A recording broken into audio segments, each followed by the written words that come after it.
Hi again, 8th graders, and here is your second video for Monday, February the 1st. We are doing lesson 61, and this is problem verbs, and these are things that, unless we say them correctly, and of course write them correctly, we could look a little silly if we don't get them just right. So I would like for you to turn to page 305. And you will see there the gray box, and it highlights the verbs that we are going to go over. Lay, lie, set, sit, raise, rise, and can, may. So let's go ahead and get started with those. I didn't do a picture of the gray box, but we're just going to jump right in. So the first verb that we're going to look at is on page 306.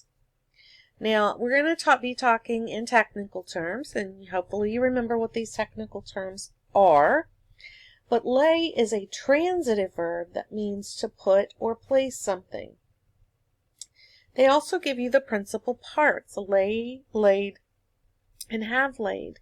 So later when you are trying to do homework, and you're trying to figure out which one of these is going to go in your sentence, please refer back to these pages or to the PowerPoint.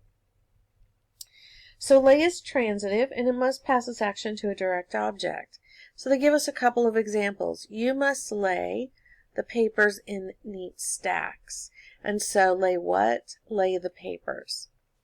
Now the word lie is the intransitive and it means to rest, recline, or remain in a flat position. Its principal parts are lie, lay. Isn't that one like up here? Yes, it is. So that makes it very confusing. And then, of course, have lain. Now, I cut the examples off. I apologize about that, but I will give them to you. The sluggard lies in bed after he should get up. Now, we notice that in that sentence, in bed, after he should get up, are prepositional phrases, so we don't have a direct object coming after that. All morning the book lay on the shelf, or you could say all morning Mr. Smith lay in the bed.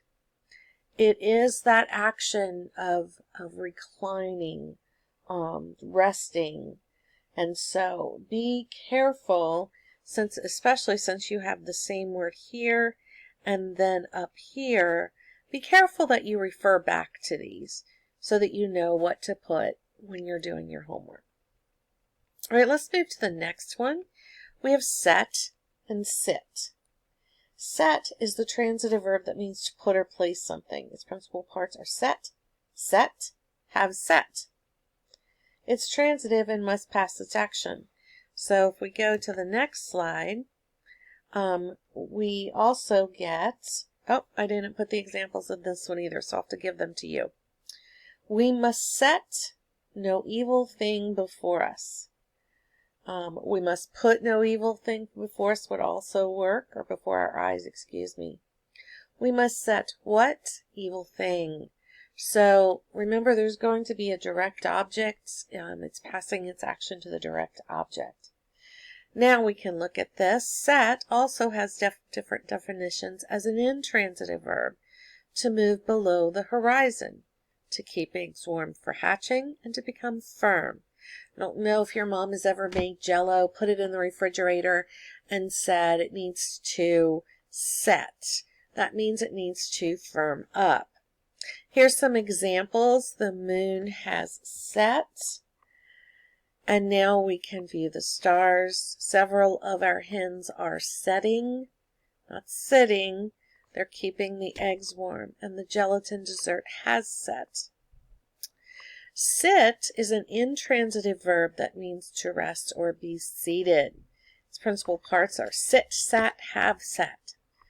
Since sit is intransitive, it doesn't pass its action to another word in the sentence.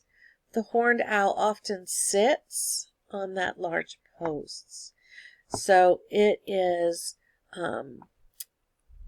just the process, just like the process of laying there or lying down, whichever tense you're using there, sitting down. I'm thinking, you're probably going to have a prepositional phrase coming after that.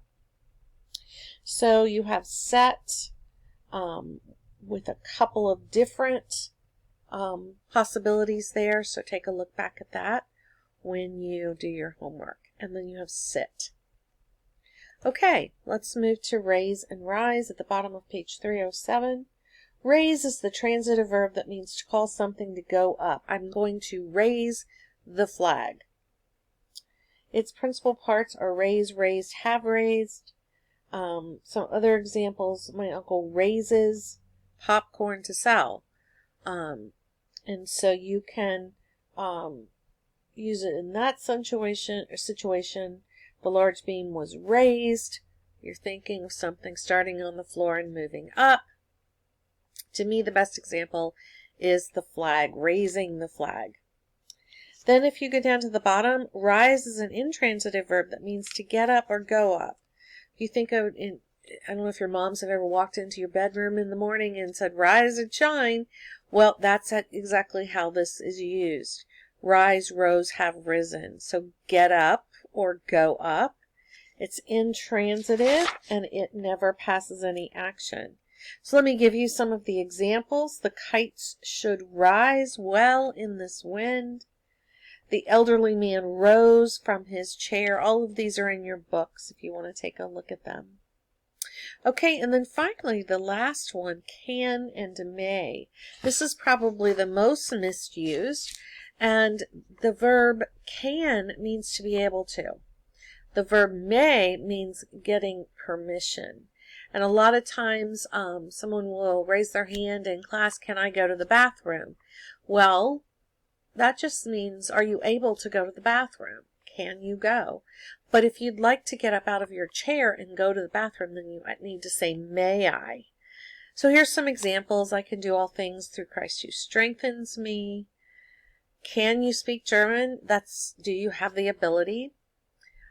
May, though, is permitted to. May I get a drink, please? The younger children may go first.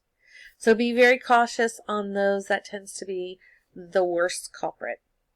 So there you have it. Some of the problem verbs. You'll be doing homework on that this week. And if you have questions, either email me or write them down so that you can ask in class. And I will plan to see you on Wednesday.